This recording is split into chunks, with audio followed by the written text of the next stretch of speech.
Welcome back to the vlog. It's Monday morning and you know I'm excited about this week. I'm really looking forward to a project that we have ahead of us. We are working on a 37-foot catamaran that the boat owner is building himself in his warehouse on his property. It's very cool. But we're actually not going there until Wednesday. We ended up getting a little behind on other projects. And since the catamaran is going to be like a 2-week project, Sarah, my boss, decided to kind of push back on things so that we can have a couple days to finish up on a couple other boats. One of which being the boat that you guys saw last week where I was mounting those relays and remote battery switches. But since we're behind on that project, I decided to construct the wires at home. So usually when we cut and size wires, we do it right there on the boat with wire in hand, holding it up to the route that we want it to be.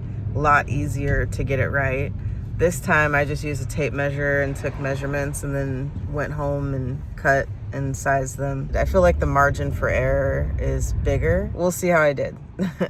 We actually had to spend a good amount of time today doing further planning. This boat just doesn't stop. It seems simple, but it turns out to be really complicated. But I did get a chance to lay the wires out and I didn't do too bad. I think I had to change the length of 2 of them, and then 3 of them I had to change the lug size. I would definitely say it was worth the head start of doing it at home. Saved us some time. It is Tuesday, and we are back on the boat that just keeps giving. We're gonna be on this boat finishing up today, and maybe even tomorrow, and then Thursday, we're on the Cat. I don't mean to sound unappreciative about being on this boat and work. I love the work. I just am really excited to go to the catamaran later this week. So yeah, essentially I need to start out with making sure that we have changed a few things since I made those wires. Yeah, so that's sort of changing the wires themselves. Oh, there's one thing I need to do before I do that, actually. In my very favorite place, wedged behind the engine again. And we are...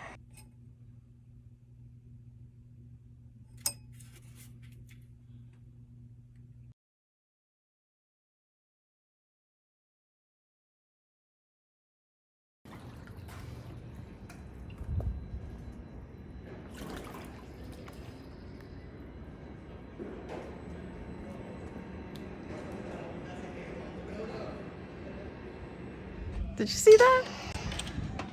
Little sushi breakfast. That was so cool. A salmon that big right in the marina. That was crazy. All right, guys, I have to admit, this week I did not do that good at getting clips.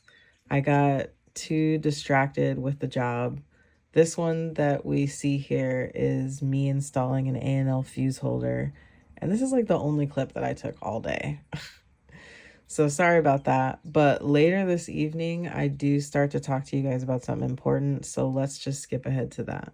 Guys, today was a long day. I'm laying down in my car right now, just waiting for Andrew to be finished putting his son to bed, and I'm tired. It's 8:15 at night, and I'm beat.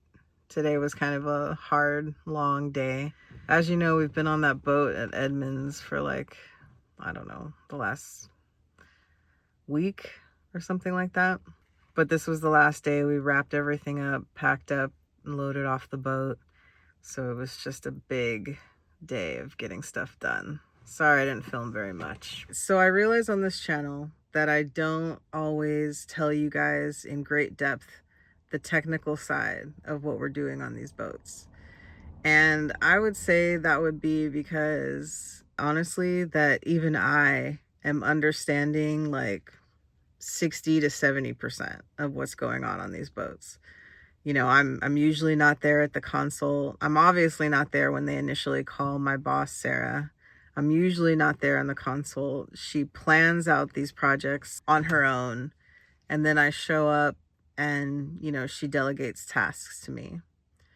So a lot of times what's going on or this, like what the project is about, is something that I kind of piece together as the project's going along. You know, we're really busy right now. Things are moving fast, things change. And my boss, Sarah, I think is more focused on just like getting the job done, that I can't really stop and ask her a million questions. I have to just kind of be supporting her. But I do think by the end, I have the best understanding of like what happened. And so because I have that understanding at the end of the project, we can kind of like go over it, go back and talk about it and lay it all out there. All right, guys, it is Thursday and we unexpectedly have a day off. The catamaran owner pushed back a day until Friday, but that's all right. You know, us getting an unexpected day off is super rare. So I'm just sort of enjoying it for what it is. But this gives us a really good opportunity to kind of dive deeper and for me to give you an overview on what was actually going on this powerboat that we've been on the last week or so. All right, before we get into this though, I got to give you a few disclaimers. First off, I want you guys to remember that I'm an apprentice and so I am still learning. Secondly, I mean, when I imagine you guys watching this video, I feel like some of you guys are going to have no idea what I'm talking about, and some of you guys know way more than I do. And I would encourage both of you guys to give your feedback. If you watch this and feel like you just don't have enough information, please comment below and let me know so that I can get better at talking about this. There's definitely going to be room for improvement. And then for those of you who know more than I do, I would love for you guys to also comment any corrections or questions you might have, or just anything to contribute that you think is relevant. That's helpful. All right, so here was the basic setup of the boat. It's a Maxum 4600 SCB. It's a powerboat. The owner initially reached out to Sarah because he was having issues starting his engine. He suspected that a lot of the wiring that was currently in the boat needed to be replaced. And upon inspection, he was right. So the first time we were on the boat, we started off by replacing all of the negative wires. Well, not all of them, but most of them.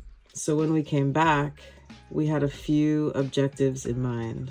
Replace the positive battery wires, take off the battery isolator and replace it with a few relays, and then lastly to switch up the wiring for the battery switches. We thought that there could have been an issue with voltage drop. And then obviously we're gonna replace some wires that go to and from the starters and the alternators on both engines. That really burnt wire was actually one that I found on the starboard engine, and that was crazy. And it turns out the boat owner had a small fire. His starter engaged but wouldn't disengage, and so it got hot. There was a fire. He had to use the fire extinguisher, and you would have thought after that he would have replaced all the wires that were involved in that incident. But clearly, if he did do that, he didn't do it enough.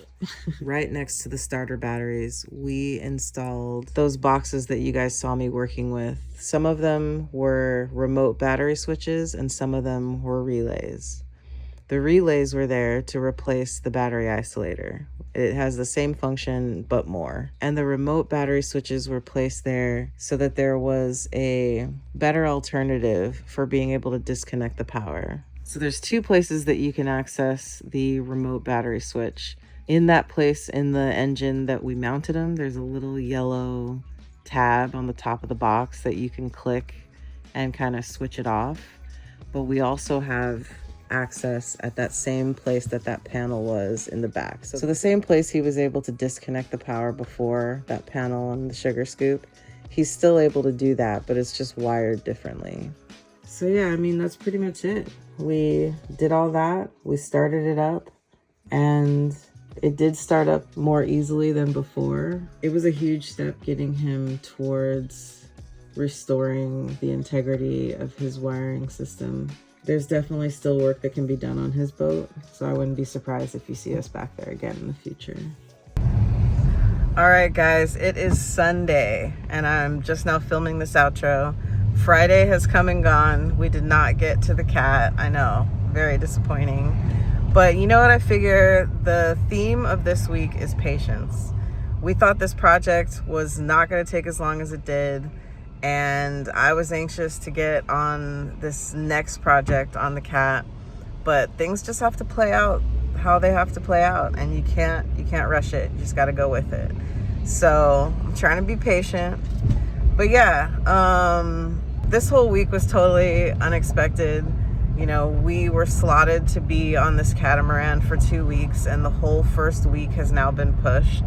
So that's going to be interesting. I feel like next week is going to be very interesting. But it all works out in the end, so I'm not worried about it. But sorry to disappoint you guys if you were looking forward, if you were tuning in for that catamaran project. No one is more excited about it than me, trust me. So I'll just have to see you in the next video with that. Have a great week. We'll see you next Monday. Peace.